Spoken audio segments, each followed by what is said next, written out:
ঢাকা। আমার বন্ধুগণ, রাসূল পাক সাল্লাল্লাহু আলাইহি ওয়াসাল্লাম জিহাদের ময়দানে সাহাবায়ে কেরামদেরকে প্রস্তুত করছেন জিহাদের জন্য। সাহাবীরা তৈরি হয়েছেন, লড়াই হবে মুতার প্রান্তরে। 3000 সাহাবীকে রাসূল রিক্রুট করলেন। 1 লক্ষ রোমান সৈন্য, তদানীন্তন পৃথিবীর সুপার পাওয়ার, সজ্জিত অস্ত্র সজ্জিত বাহিনী চলে এসেছে তারা মুতার প্রান্তরে। রাসূল 3000 তৈরি করলো, ওদিকে 1 লাখ আর এদিকে কয় হাজার। হুজুর নিজে এই জিহাদে যাননি। রাসূল পাক বললেন, এই জিহাদের ময়দানে সেনাপতির দায়িত্ব পালন করবে আমার পালক পুত্র যায়েদ। কোথায় তুমি? যায়েদ দাঁড়িয়ে গেলেন। 2 নম্বরে এই জিহাদের সেনাপতির দায়িত্ব পালন করবে আমার চাচাতো ভাই জাফর বিন আবি তালেব। কোথায়?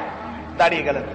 3 নম্বরে দায়িত্ব পালন করবে আমার সাহাবী আব্দুল্লাহ বিন রাওয়াহা। কোথায় তুমি? তিনিও দাঁড়িয়ে গেলেন। রাসূল তাদেরকে বললেন যে তোমরা চলে যাও, তোমাদের ঘরে গিয়ে বিবি বাল বাচ্চা মা বাপের কাছ থেকে সালাম করে আসো। আমার বন্ধুগণ, জিহাদের ময়দানে সেনাপতি কয়জন লাগে?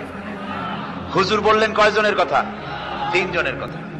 তার মানে হলো কারো বুঝতে কোনো কষ্ট রইল না, এই জিহাদের ময়দানে 3 জনের নাম যে নবীজি ঘোষণা করেছেন, এর ভিতর থেকে একজনও ফিরে আসবে না। বোঝা হয়ে গিয়েছে। হযরতে যায়েদ বলেন, ইয়া রাসূলুল্লাহ, আমার আব্বা জান, আমি আপনার পালক পুত্র, আপনি অর্ডার করেছেন। আমার মা হযরত আয়েশা ঘরে বসে শুনেছেন। আমার তো আর যাওয়ার দরকার নাই, কারো কাছে বলারও দরকার নাই। হযরতে জাফর বিন আবি তালেব চলে গেলেন নিজের বাড়িতে। যে ডাক দিয়ে বলে, বিবিরে, আল্লাহ রাসূল আমাকে জিহাদের ময়দানে সেনাপতির দায়িত্ব দিয়েছেন। আমি তোমাকে বলতে এসেছি, সালাম করতে এলাম। তোমার সঙ্গে একসঙ্গে দীর্ঘদিন আমি ছিলাম, কোন হক তোমার আদায় করতে হয়তো পারি নাই, হয়তো জুলুম করেছি, অথবা আমার দ্বারা তোমার অধিকার নষ্ট হয়েছে। কিছু যদি কোনো ভুল ত্রুটি হয়ে থাকে, আল্লাহর হস্তে আমারে মাফ করে দিও। বিবি বলে, প্রাণের স্বামী, রাসূলুল্লাহ আপনাকে জিহাদের ময়দানের জন্য নির্বাচিত করেছেন, আমি আপনাকে ফিরে থাকতে বলতে পারবো না। সুতরাং আমি আল্লাহর দরবারে দোয়া করি। স্ত্রী হাত তুলে বলেন, রব্বুল আলামিন, আমার প্রাণের স্বামী জাফরকে জিহাদের ময়দান থেকে গাজী বানায়া আমার ঘরের ভিতরে তুমি তাকে দয়া করে ফিরাইয়া দিও। হযরতে জাফর তরবারির উল্টা পিঠ দিয়া স্ত্রীর হাতের উপরে মৃদু আঘাত করলেন আর বললেন, বিবিরে, উল্টা দোয়া করো না, উল্টা দোয়া তোমার আল্লাহর দরবারে কবুল হবে না। যেহেতু নবীজি আমার নাম 2 নম্বরে ঘোষণা করেছেন, আমার আগেও একজন আছে, পরেও আর একজন আছে। ও বিবি, নির্ঘাত ওই মুতার প্রান্তরে আমি শহীদ হয়ে যাব। জনমের মতো দেখা করতে আসলাম, এই জীবনে তোমার সাথে আমার আর দেখা হবে না।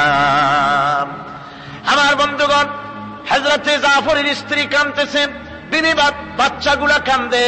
হযরতে জাফর বলেন, বিবিরে, এই বাচ্চাগুলি রেখে গেলাম, যেই রাস্তায় আমি জীবন দিতে যাচ্ছি, এই রাস্তায় আমার ছেলেগুলোকে তুমি তৈরি করবে। সালাম করে তিনি চললেন। বিবি কাটা কবুতরের মতো জমিনে ছটফট করতেছে, কাঁদতেছি, আর পিছনে পিছনে ছোট্ট ছোট্ট ছেলে মেয়েগুলি আব্বা আব্বা বলে চিৎকার মেরে দৌড়াতেছি। হযরতে জাফর একবারও পিছনের দিকে তাকায় দেখলেন না কারা কান্দে। হযরতে আব্দুল্লাহ বিন রাওয়াহা তিনি চলে গেলেন বাড়িতে। হযরতে আব্দুল্লাহ বিন রাওয়াহা বাড়িতে গিয়ে, সেই রাত্র ছিল তার বাসর সজ্জা, ফুল সজ্জার রাত ছিল, নতুন বিবাহ করেছেন। বাড়িতে গিয়া শোনেন বিবি কোরআনে কারীম তেলাওয়াত করতেছেন। হযরতে আব্দুল্লাহ বলেন, রুমের বাইরে দাঁড়িয়ে, বিবিরে, আমি তোমার স্বামী আব্দুল্লাহ এসেছি, আমার সালাম নাও, কোরআন পড়া একটু বন্ধ করো। রাসূলুল্লাহ আমাকে জিহাদের সেনাপতি বানিয়েছেন, আমি জিহাদে যেতেছি। নতুন বিবাহ হলো, কোনো হক তোমার আদায় করতে পারি নাই, তুমি আমাকে মাফ করে দিও, আল্লাহর হস্তে আমার উপর কোনো দাবি রেখো না।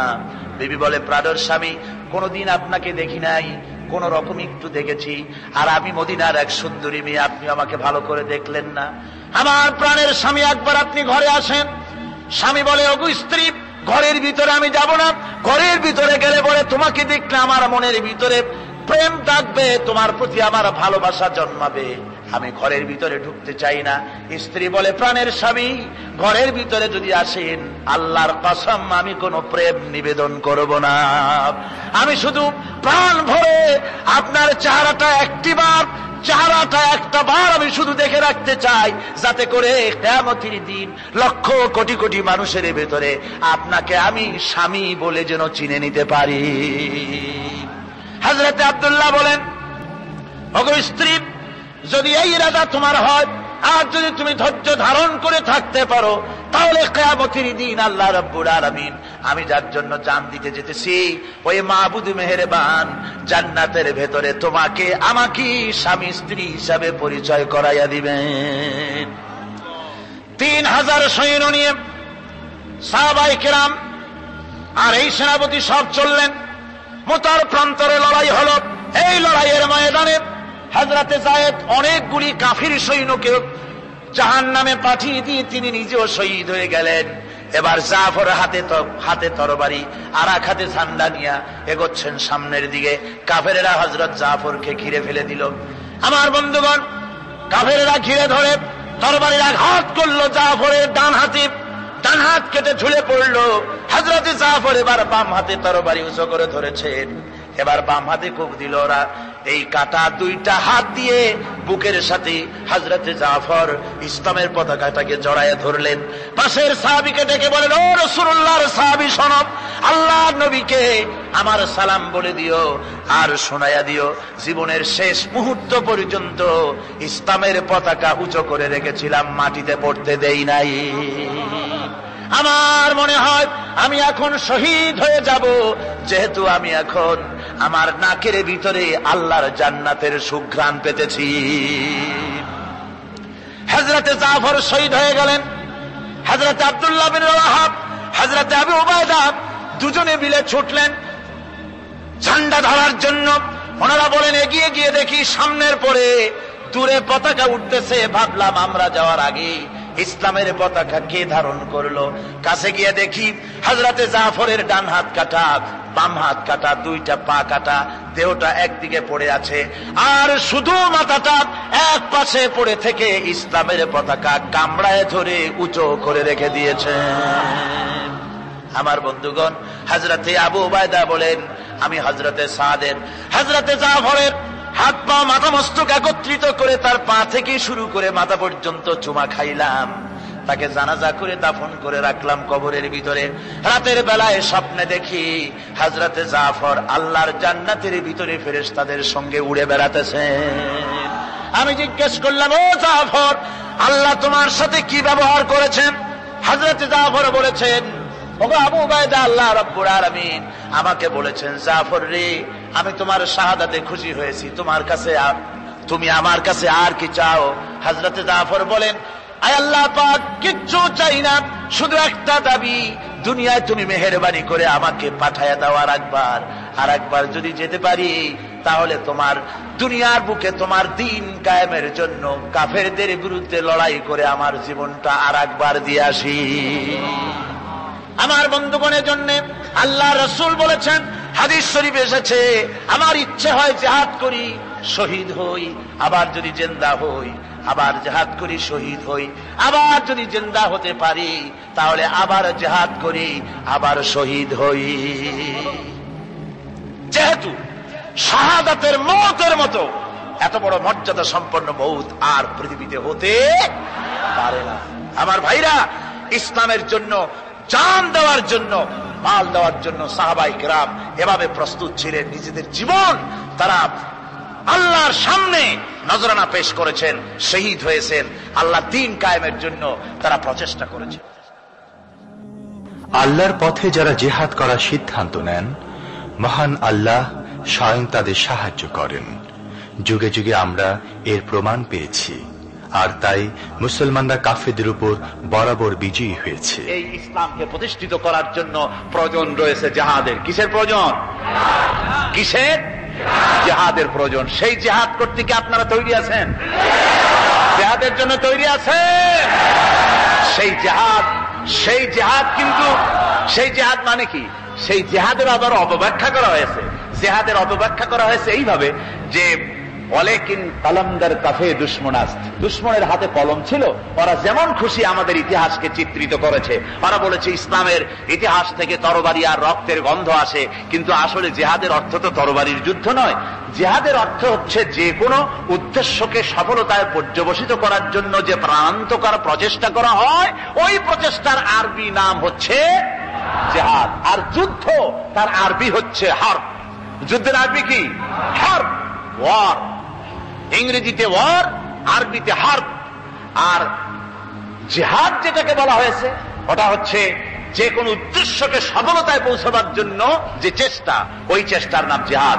তবে এই চেষ্টা করতে গিয়ে যখন বাধা আসে সশস্ত্র, ওই সশস্ত্র বাধার মোকাবেলা সশস্ত্রভাবে করা যেটা, ওইটা হচ্ছে জিহাদের চূড়ান্ত রূপ। কথা বুঝে আসছে? ইসলাম প্রথমে কাউকে আক্রমণ করে না, ইসলাম প্রথমে কাউকে আক্রমণ করে না, আক্রান্ত হলে পরে তারপরে এর জবাব দেয়, ঠিক কিনা? দেখেন না, হযরত আলী রাদিয়াল্লাহু তাআলা আনহু ওই যে খায়বারের যুদ্ধে, সেইখানে কেউ খায়বারের এই দুর্গ মুসলমানদের হাতে আসে না, প্রতিদিন যুদ্ধ হচ্ছে, অথচ যুদ্ধে কোনো ফলাফল দেখা যাচ্ছে না। ফজরের এশার নামাজের পর হুজুর বলছেন, ও সাহাবীরা, আগামীকাল আমি এমন এক ব্যক্তির হাতে ইসলামের ঝান্ডা তুলে দেব যাকে আল্লাহ এবং আল্লাহ রসুল বেশি ভালোবাসেন, এবং তিনিও আল্লাহ এবং আল্লাহ রসুলকে বেশি ভালোবাসেন, আর তার হাতেই বিজয় হবে। হযরত ওমর রাদিয়াল্লাহু তাআলা আনহু বলেন, আমার এরকম পেরেশানির রাত জীবনে আর কখনো গেছে কিনা জানি না, আমি সারা রাত পেরেশান ছিলাম যে ওই ব্যক্তিকে আমি হতে পারবো। ফজরের নামাজের পর আল্লাহর নবী বলছেন, সাহাবীরা, আমার আলী কোথায়, তাকে দেখছি না কেন? সবাই বলছেন, হুজুর, হযরত আলীর চোখ উঠেছে, তাই নামাজের জামাতে শরীক হতে পারেন নাই। হুজুর বললেন, তাকে নিয়ে আসো। দুজন সাহাবীর কাঁধের উপরে ভর করে হযরত আলী এলেন। হুজুর সাল্লাল্লাহু আলাইহি ওয়াসাল্লাম তার মুখের থুতু মোবারক নিয়ে হযরত আলীর চোখে লাগিয়ে দিলেন, সাথে সাথে আগের থেকেও ভালো দৃষ্টিশক্তি সম্পন্ন হয়ে গেলেন। সুবহানাল্লাহ। তো এখানে রাসূল পাক সাল্লাল্লাহু আলাইহি ওয়াসাল্লাম তিনি হযরত আলীর হাতে তরবারি উঠায় দিলেন, জুলফিকার। বললেন, আলী, তুমি যাও আজকের ময়দানে সেনাপতির দায়িত্ব পালন করো। হযরত আলী তরবারি হাতে নিলেন। ইসলাম আক্রমণকারী যে না, সে কথা বলতে আমি এই কথা নিয়ে আসছি। হযরত আলী গেলেন, যায় মুরাহহাবের সামনে পড়েছেন। মুরাহহাব হলো, হাদিসে এসেছে, মুরাহহাব হচ্ছে কাফেরদের নেতৃত্ব দিচ্ছে। মুরাহহাব বলছে, আলী, তোমাকে আমি কিন্তু ভালোবাসি, তুমি আসলে কেন? তোমার প্রতি আমার একটা সফট কর্নার আছে আমার অন্তঃকরণে। তুমি তোমার ছেলে মেয়েকে কি এতিম বানাতে চাও? তোমার বউকে কি বিধবা করতে চাও? আমি তো সেই বীর যে আমার সামনে এসে কেউ কল্লা সাথে নিয়ে যেতে পারে নাই। সুতরাং তুমি যদি ওদেরকে এতিম আর বিধবা করতে না চাও, আমার সামনে থেকে সরে যাও। হযরত আলী বলেন, মুরাহহাব, তুমি কাকে ভয় দেখাতেছ?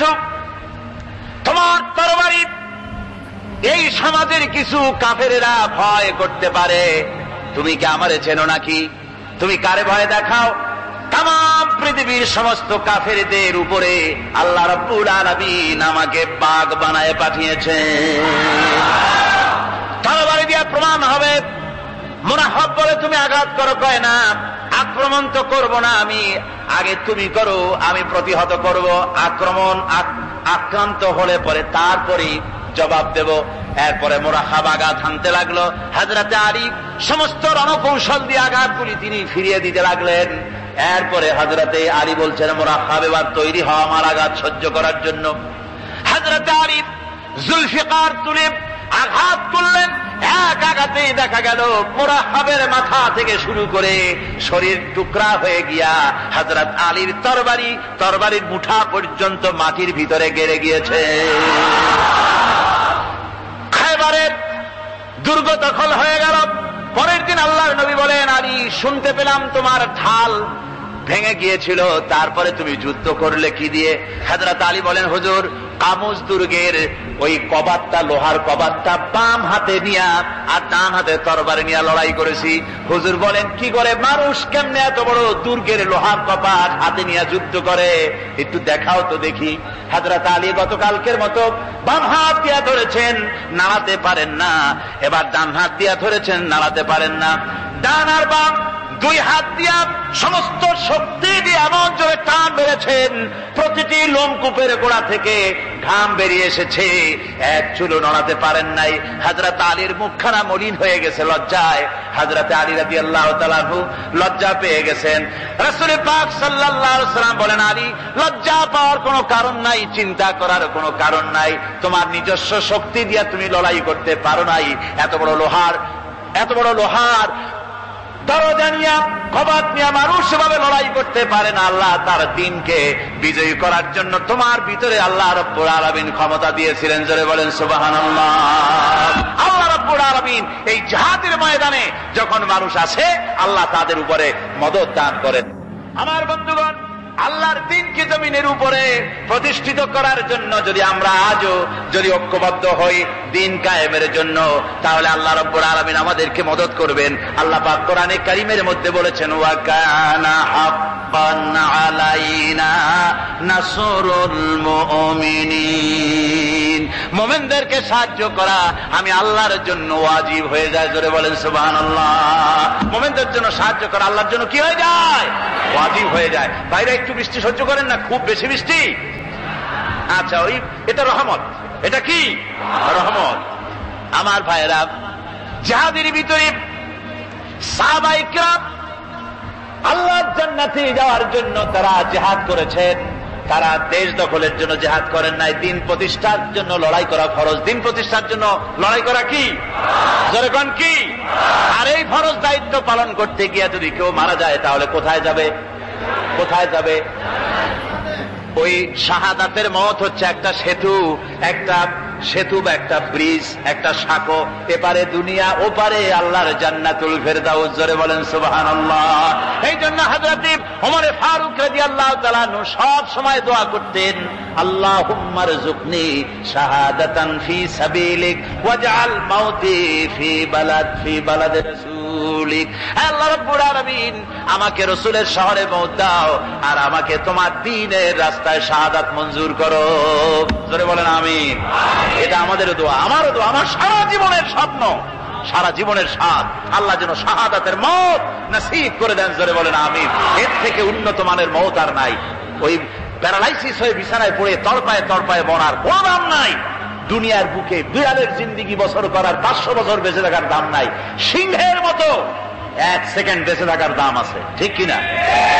আর মওত, প্লীহা, যকৃত, typhoid, paralysis, diabetes, heart attack, kidney পচে যাওয়া, হাবিজাবি মওতের চাইতে আল্লাহর রাস্তায় জিহাদ করে শাহাদাতের মওত সর্বশ্রেষ্ঠ মওত। জোরে বলেন সুবহানাল্লাহ। আমার ভাইরা, রাসূল পাক সাল্লাল্লাহু আলাইহি ওয়াসাল্লাম তিনি মদিনা মুনাওয়ারায় এসে প্রথম যে জিহাদের সম্মুখীন হলেন, ওইটার নাম কি? কোন জিহাদ? বদর। কোন জিহাদ? বদরের জিহাদ। সেই বদরের মাঠে জিহাদের জন্য রাসূল সাহাবীদেরকে তৈরি করতেছেন। তো আপনারা চিন্তা করেন বিষয়টা, জিহাদ করতে হবে। এই বদরে সাহাবীরা জিহাদ করবে কাদের বিরুদ্ধে? নিজের বাপের বিরুদ্ধে। রাসূল পাক খুব চিন্তিত হলেন যে সাহাবীদেরকে কিভাবে উদ্বুদ্ধ করা যায়। হুজুর জিহাদের কথাই বলতেছেন যে এখন বদরে আমাদের টিকে থাকার প্রশ্ন, এইটা মুসলমানদের টিকে থাকার প্রশ্ন, বদরের যুদ্ধ, বদরের এই জিহাদটা। হুজুর যখন এগুলি বলতেছেন, হযরত মিকদাদ রাদিয়াল্লাহু তাআলা আনহু, রাসূলের একজন জলিলুল কদর সাহাবী, তিনি দাঁড়িয়ে বলছেন, হে আল্লাহর রাসূল, কেন আপনি চিন্তা করছেন? ইমজি বিনা ইয়া রাসূলুল্লাহ হাইসু মা তাশা। হে আল্লাহর রাসূল, আপনি আমাদেরকে নিয়ে চলুন যেদিকে আপনার খুশি। হাইসুমা আমারাকাল্লাহ, যেদিকে আল্লাহ আপনাকে নির্দেশ করেন সেদিকে আমাদের নিয়ে আপনি সেদিকেই চলুন। ইন্না লা নাকুলু লাকা কামা ক্বালা বনু ইসরাঈল লিমূসা আলাইহিস সালাম ইযহাব আনতা ওয়া রাব্বুকা ফাকাতিলা ইন্না হাহুনা কায়িদুন। বুখারী শরীফের হাদিস। হযরত মিকদাদ রাদিয়াল্লাহু তাআলা আনহু বলছেন, হে আল্লাহর রাসূল, আপনি আমাদের নিয়ে চলুন, আল্লাহ যেদিকে আপনাকে আমাদের নিয়ে যেতে বলেন সেই দিকে নিয়ে যান। আমরা মুসা আলাইহিস সালামের উম্মতের মতো বলবো না যে হে মুসা, আপনি আর আপনার আল্লাহ দুজন গিয়া যুদ্ধ করেন, আমরা এখানে বসে থাকি, এমন কথা আমরা বলবো না। বাল ইযহাব আনতা ওয়া রাব্বুকা ফাকাতিলা ইন্না মাআকুমা মুকাতিলুন। ও নবী, বরং আমরা বলবো আপনি চলুন আমাদের নিয়ে, আপনি এবং আপনার আল্লাহ চলুন জিহাদের ময়দানে, আমরা আপনার সঙ্গে জিহাদ করব, লড়াই করব সেই পর্যন্ত। মা দামাত মিন্না মা দামাত আইনুম মিন্না তাতাররাফ, যতক্ষণ পর্যন্ত আমাদের একটা চক্ষুর পলক পড়ে, যতক্ষণ পর্যন্ত একটা চোখের পাতা নড়ে, ততক্ষণ পর্যন্ত আমরা কাফেরদের বিরুদ্ধে লড়ব। সুবহানাল্লাহ ওয়া বিহামদিহি, যতক্ষণ চোখের পাতা নড়ে ততক্ষণ পর্যন্ত লড়ব, নিয়ে চলুন আমাদেরকে। হুজুর খুব খুশি হলে, আহারে রাসূল পাক সাল্লাল্লাহু আলাইহি ওয়াসাল্লাম দারুণ ভাবে খুশি হয়ে গেলেন। হুজুর বললেন, ও সাহাবীরা, তোমাদের মানসিক অবস্থা যখন এই, কুমু বিনা ইলা জান্নাতিন, চলো আমার সাথে বেহেশতের দিকে। সুবহানাল্লাহ, সবাই বলেন সুবহানাল্লাহ। কুমু বিনা ইলা জান্নাতিন আরদুহা কারদিস সামাওয়াতি ওয়াল আরদ, সেই বেহেশতের দিকে চলো যে বেহেশতের বিশালতা প্রশস্ততা এই পৃথিবী এবং আকাশের চাইতে অনেক বড়, সেই বেহেশতের দিকে চলো। ফাকামা উমাইর বিন হামাম ওয়া কানা ইয়াকুলুত তামার, হযরত উমাইর বিন হামাম এক যুবক, তিনি দাঁড়িয়ে গেলেন। আমার মুসলমান ভাইরা, যুবকদের অবদান কিন্তু ইসলামে সব চাইতে বেশি। জোরে বলেন সুবহানাল্লাহ। কাদের অবদান বেশি? যে সর্বপ্রথম ইসলাম কবুল করেছে কারা? যুবকরা। হযরত আবু বকর, হযরত ওমর রাদিয়াল্লাহু তাআলা আনহু, তাদের বয়স যুবক বয়স ছিল, যুবক বয়সে তারা ইসলাম কবুল করেছেন। হযরত আলী যুবক ছিলেন, এই জন্য যুবকদের ইবাদতের সওয়াব বেশি। রাসূল পাক বলেছেন, কিয়ামতের ময়দানে সাত, যেদিন কোন ছায়া থাকবে না আরশে আজিমের নিচে, সাত শ্রেণীর লোকেরা ছায়া পাবে। তার মধ্যে এক শ্রেণী হচ্ছে ওয়াশাবুন নাশা ফি ইবাদাতিল্লাহ, ওই যুবকেরা যারা নাকি রাত গুজরান করে, রাত কাটায় আল্লাহর ইবাদতে, রাত জাগে আল্লাহর ইবাদত করে। জোরে বলেন সুবহানাল্লাহ। বুড়োদের 100 বার আল্লাহ বলা আর এক যুবকের একবার আল্লাহ বলা, বৃদ্ধের সারা সপ্তাহ তাহাজ্জুদ পড়া আর যুবকের এক রাতের তাহাজ্জুদ পড়া মনে হয় তার থেকেও বেশি। কোন সুবহানাল্লাহ। তাই বলে বৃদ্ধ যারা, তারা কিন্তু হতাশ হবেন না, ওই যৌবনকাল আপনিও পেরিয়ে এসছেন, ঠিক না? সুতরাং যুবকদের অবদান বেশি। হযরত উমাইর বিন হামাম রাদিয়াল্লাহু তাআলা আনহু, তিনি দাঁড়িয়ে গেলেন, তার হাতে ছিল ওয়া কানা ইয়াকুলুত তামার, তিনি খরমা খাচ্ছিলেন, হাতে ছিল কয়েকটা খরমা। তিনি খরমাগুলি হাতে নিয়ে দাঁড়িয়ে বলছেন ওয়া ক্বালা বাখবাখ, তিনি বলছেন, বাখবাখ শব্দ এটা হচ্ছে লোকাল মুহাল্লিয়া, অর্থাৎ আঞ্চলিক শব্দ। এর অর্থ হচ্ছে মা আযামাহু ওয়া মা আহসানাহু। কি আশ্চর্য, কি সুন্দর, কি বিরাট, কি সুন্দর কথা আপনি বললেন হে রাসূল। জান্নাতুন আরদুহা কারদিস সামাওয়াতি ওয়াল আরদ, এমন বেহেশত তো পাওয়া যাবে জিহাদ করলে যে বেহেশতের বিশালতা প্রশস্ততা এই বিশাল আকাশের চাইতে, জমিনের চাইতে বেশি। ওয়াল্লাহি লাউ কুনতু হাইয়ান হাত্তা আকুলাহুন্না, আমি যদি, ওয়াল্লাহি আল্লাহর কসম, আমি যদি এই খরমাগুলো যদি খাইতে থাকি, ইন্নাহা লাহায়াতুন তাবিলা, তাহলে তো এটা অনেক লম্বা হায়াত লাগবে। এই খরমাগুলি খাইতে অনেক সময় লাগবে, বেহেশতে যাইতে দেরি হয়ে যাবে। সুতরাং এই খরমা তো আর খাওয়া যাবে না। ফারামাবিহিন্না, হাতের খরমাগুলি সব ফেলে দিয়ে জিহাদের ময়দানে লাফায় পড়লেন। অনেকগুলি কাফেরকে জাহান্নামের খাতে উতরায় দিয়া হযরত ওমর নিজেও শাহাদাত বরণ করলেন। জিহাদের শেষে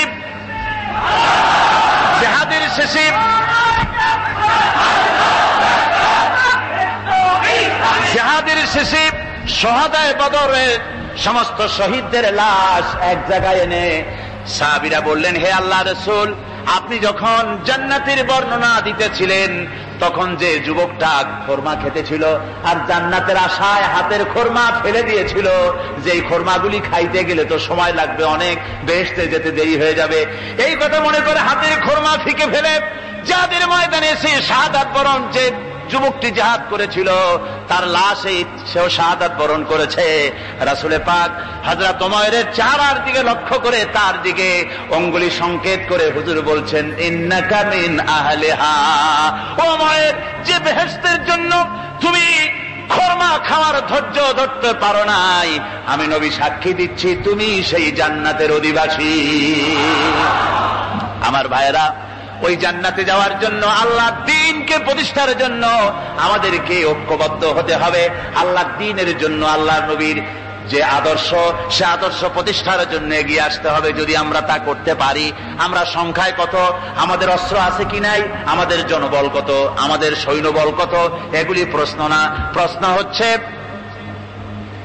ওয়ালা তাহিনু ওয়ালা তাহজানু ওয়া আনতুমুল আ'লাউনা ইন কুনতুম মুমিনিন। কোনো ভয় নাই, কোনো চিন্তা নাই, যদি তোমরা মুমিন হও আমি আল্লাহ তোমাদেরকে বিজয়ী করব। জোরে বলেন সুবহানাল্লাহ। মুসলমানেরা তো সেই জাতি, যাদের ময়দানে যখন মুসলমানদেরকে সাহায্য দরকার হয়েছে, আল্লাহ রাব্বুল আলামিন আকাশ থেকে ফেরেশতা নাজিল করেছে কিনা কোন? কবি বলছেন ফিজায়ে বদরি पैदा कुन फरिश्ते तेरी नसरत को उतर सकते गर्दों से कतर अंदर कतार भी। বদরের মুসলমানদের মতো ঈমান যদি আজও তোমরা আনতে পারো, তোমাদের ভিতরে হয়ে যায়, তাহলে আল্লাহ রাব্বুল আলামিন তোমাদের জন্য কাতারে কাতারে ফেরেশতা তোমাদের জন্য নাজিল করে দিতে পারেন। তোমরা সেই জাতি, তোমরা সেই মুসলমান। ফিরে আসো ইসলামের দিকে, ফিরে আসো দ্বীনের দিকে, রাসূলের সঙ্গে মহব্বতটা জুড়ে দাও। কি মুহাম্মদ সি ওফাতুনে तू हम तेरे हैं, ये जहां चीज ही क्या लोहे कलम तेरे। মুহাম্মদ সাল্লাল্লাহু আলাইহি ওয়াসাল্লামের সঙ্গে তুমি যদি মহব্বতের সম্পর্ক স্থাপন করতে পারো, অনুসরণ আর অনুকরণের, তাহলে আকাশ আর জমিন তো দূরের কথা, লোহ